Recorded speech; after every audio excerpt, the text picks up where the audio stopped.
Good evening everyone. My name is Angelo M. Oxtero. For today's video maghimot tag login form and registration form with database using Visual Basic.net and XAMPP or SAMP. So in my case na ako ikuan anang Visual Basic na 2012 kaya siya Express. Wait nara. And for sa atong database maghimot tag SAMP. No. I-download din yung SAMP nga software. Kini siya. So, atong unahon maghimot ta og kanang database and then maghimot ta atong GUI sa atong registration and login form niya. Lastly, atong i-connect ang atong kanang database sa atong Visual Basic. So, start ta. So, sa wala pa yung SAMP dira, mag-download lang mag SAMP or XAMPP, i-search nyo sa Google. Sa ako, naka-download naman ko. Sa ako sa search, wait. Nara. Wait lang, kay grabe ka lag sa akong kan. Nara. So, pag mo nyo install sa SAMP, magawas na nga ni, i-start lang yung duhanin ng Apache and MySQL. So sa ako naka-start naman ko, stop na nakabutang. So kamo start lang yung duha and then kanang pwede rin niyo siya i-close. Ato din kasi ang Google Chrome. Na. So sa Google Chrome kanang pwede mo siya kanang bisag unsa nga browser imong gamiton, Microsoft Edge, Mozilla, Google Chrome lagi. Naran niyo. Kay mo gana may bisag asa. And i-search lang nyo sa search bar localhost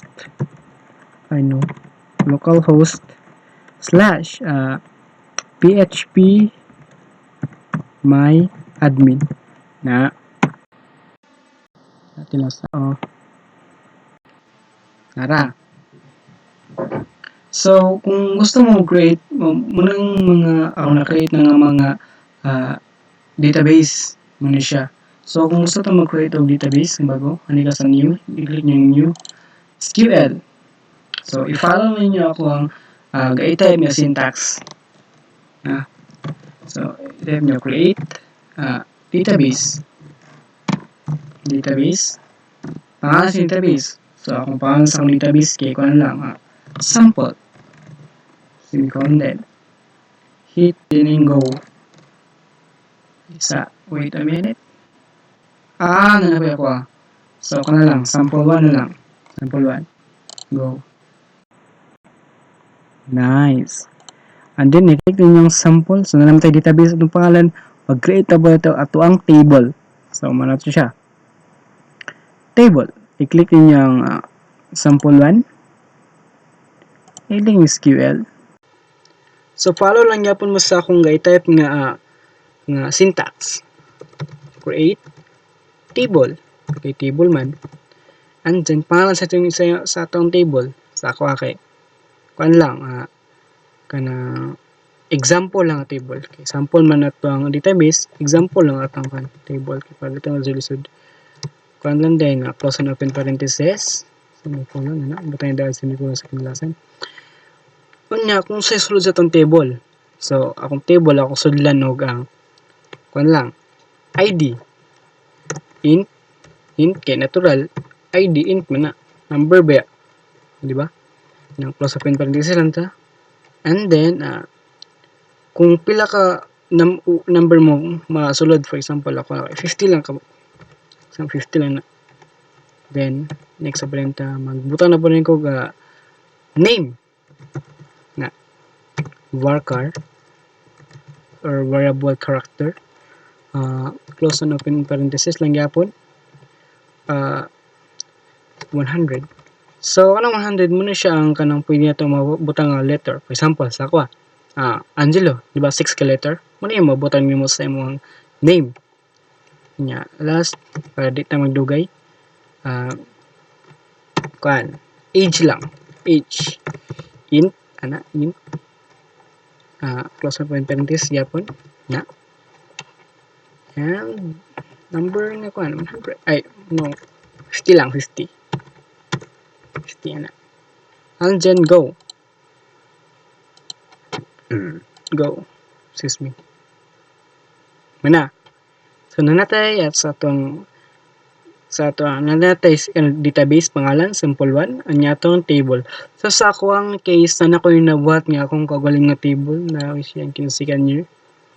Na sa akong sulod sa akong second year nakasulod na ko sa akong table og pangalan info. So sa sulod sa akong info na ko'y ID, name, address, birth date, gender, and age.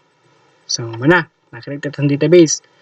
So next maghimo na ta og kuan kina design sa atong sa atong Visual Basic, diba?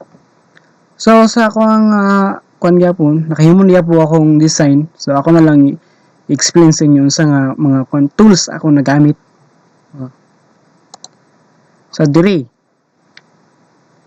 muni siya ang imuhang muni ang akong akong login form sa akong gigamit nga para makasulat aning username ug password kining duha ka buok kana. Sorry lagay akong kuan laptop. Kini akong gigamit ani siya is ang kining label. Pwede mo siya i-drag pagawas dira or double click lang. Pag imong double click, matatak siya dito dira or drag kuan na dira. And then kana ma-move na nimo bisag asa kana kay madrag man nimo. So sa ang properties kung gusto nimo siya dak-an or kanang nag-color yung kuan yung text for example nga na dili ka sa imong label properties nimo. Ini example sa font size nako. I-click lang nako na kana font size. I-click lang nimo ni siya nga kuan na sign na magawas na nato ang pilianan.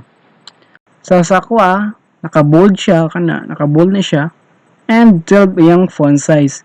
Makapili po ta direct font style. Alam hindi mapili ang font style. Pili lang mo. Sa ako kay Microsoft Sans Serif man. Mara ko yung kuan. Then hit lang yung okay. So pareho ng password dog ang username label ako yung kuan na. Pero pa sila design naka-bold and naka-12 ang ilang font size. So diri akong gikuan diri ang akong gihimo diri is ang wait nawala akong toolbox. Sa toolbox na ra. Ang akong gihimo diri para maka-enter kag username mo yung password text box lang siya. Yun siya. Pwede i-drag lang gyapon or double click na rin ninyo kung saan niyo kan basta mo tatak lang sa ay lang diri sa gawas niyo i-drag kay dili na siya mo gana. Kinahanglan siya sulod siya aning box na kini sa box na kini. So text box di ang gigamit ani nila. Madrag pa makampanya mo unsay kataas ana nga po lang sa kataas. Then kung gusto nimo siya kanang design na niyang sulod sa akong enter kag example mo enter ka sa username ana. Pero gyapon siya ani para pataas lang siya bitaw. Para sa ako lang naraw niyo kung inyong i-bold niyo pero sa ako naka-12 lang gyapon siya pero wala na siya naka-bold kay natural na siya sa kanang sulod sa username. So murag lain kay kung imo pang i-bold, di ba? So pag man imo design dira, click lang kag okay. Na okay.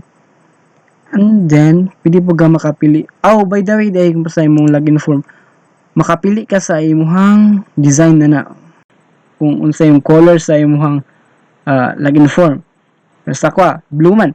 I-click yung kanang back or minsan na background color background color. I-click lang nimo siya kana pili kag daghan nga style dira or style no color sa para sa imong background sa imong login form background nimo siya. Click lang nimo din okay na. And then next is sa register nga kuan. So akong gigamit ani niya is kuan lang to siya. Nakalimot ko. Button. Ay, naraday button. Sorry. Ni siya button akong gigamit. I know, button. Drag lang din ako din. Ako na siyang gi-designan din. Designan para may mo siya transparent. Yes, mo siya para mo siya transparent na. So ako ang back color ako nang ini ay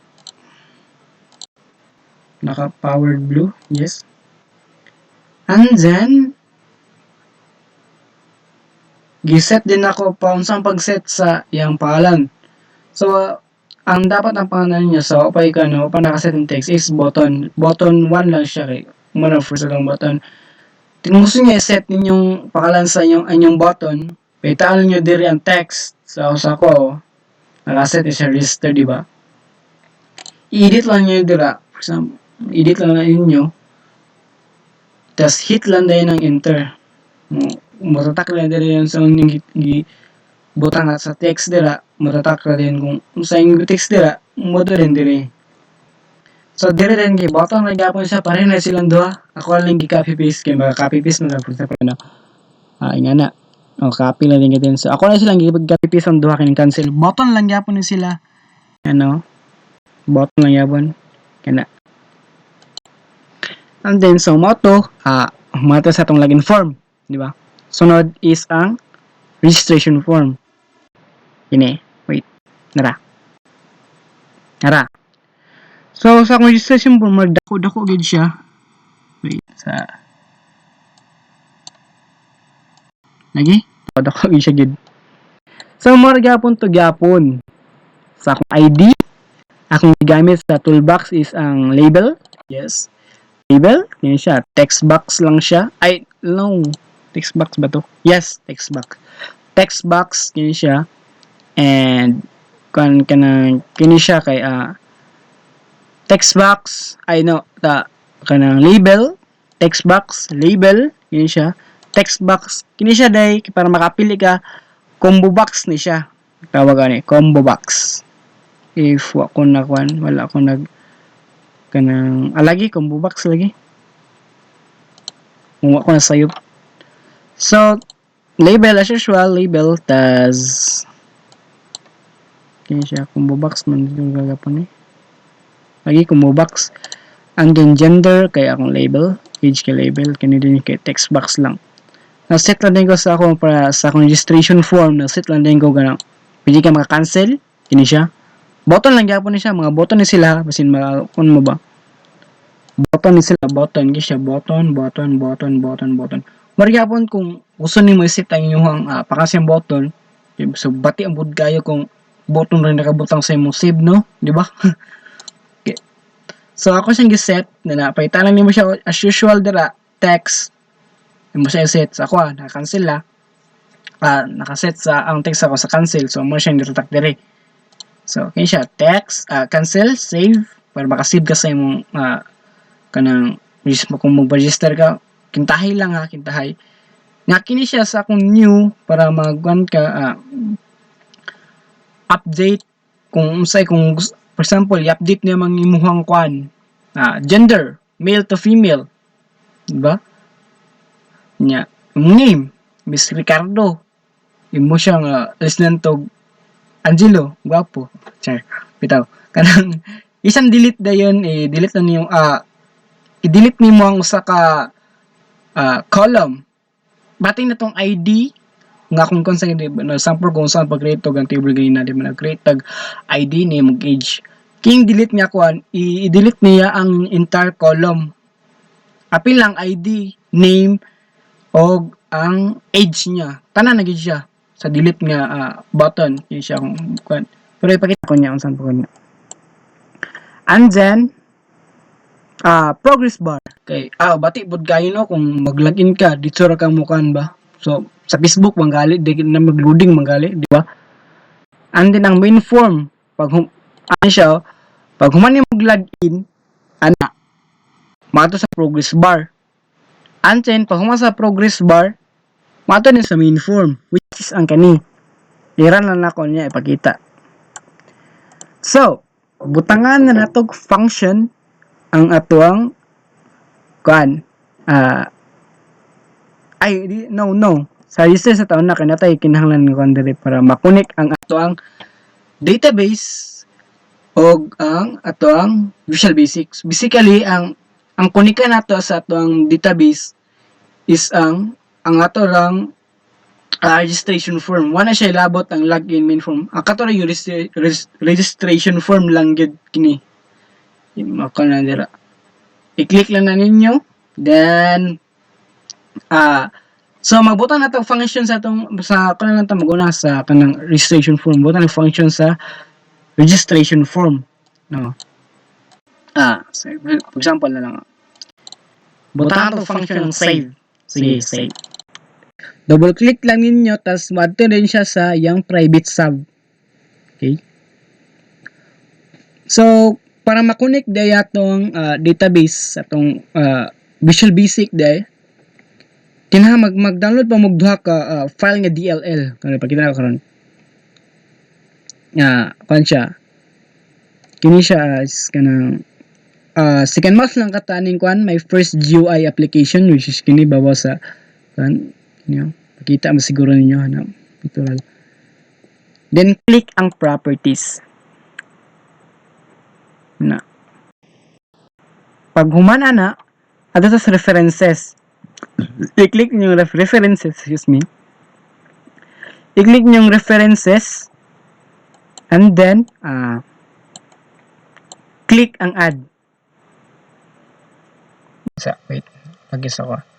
So, ang kinahanglan niyo i-download is ang MySQL data.dll o SQL connection.dll. Muna yung duha nyo nga kinahanglan i-download.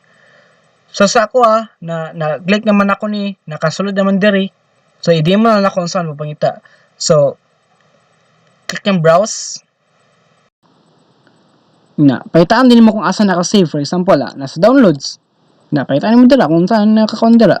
Nasa desktop. Naran mo kung makita naman dira kung pahitaan lang gyud mo kung asa naka-save ang dawan. Sa ako kay naka-save siya sa desktop naran duha. MySQL and MySQL data and may SQL connection.dll. So, add lang siya dayon, add.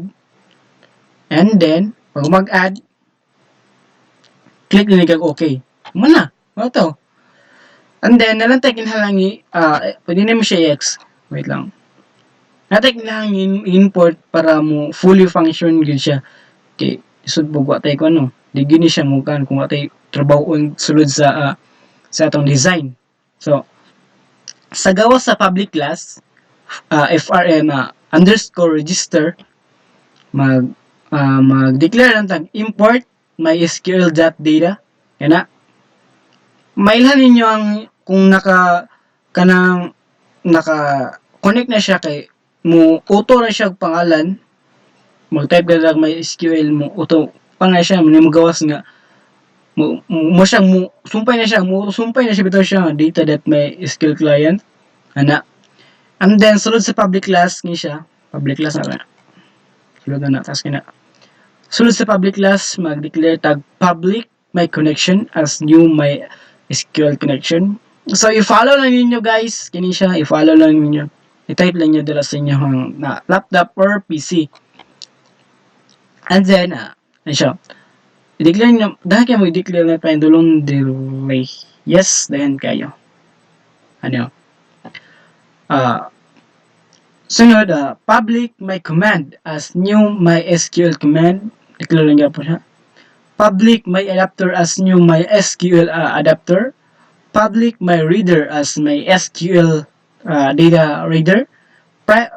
Private MySQL user as string. User, sama to, di ba sa root nito? Ay, lagi sa root lagi. Naman siya sa atong kuan sa directory sa file na siguro. Yung word nga root. Bilang nakalimot ko. Basta na dira.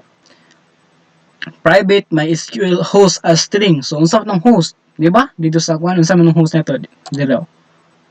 Local host. Muna atong host. Baksa ta. Local host. Butang na siya di mo dira din localhost. Private MySQL pass as string. So wa man tay password sa atong database, wala nga wala siya kanang double quotations. Private MySQL DBSE. DBSE it means database string. So unsa pa sa atong sa akong gi-create nga database? Nara.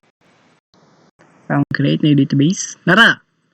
Second year 2NDYR. Ano pangalan? So mutang ibutang nimo dire sa MySQL database or MySQL DBSE. Mana? And then balik lang ta sa atong registration nga kuan design. I-click na double click na ni save para mado siya sa dito sa ato ang private sub. Okay, ana. Nara. So sa under sa private sub na sulod sa private sub mag-declare lang ta ani nga kuan. Sundan niyo ako ang gi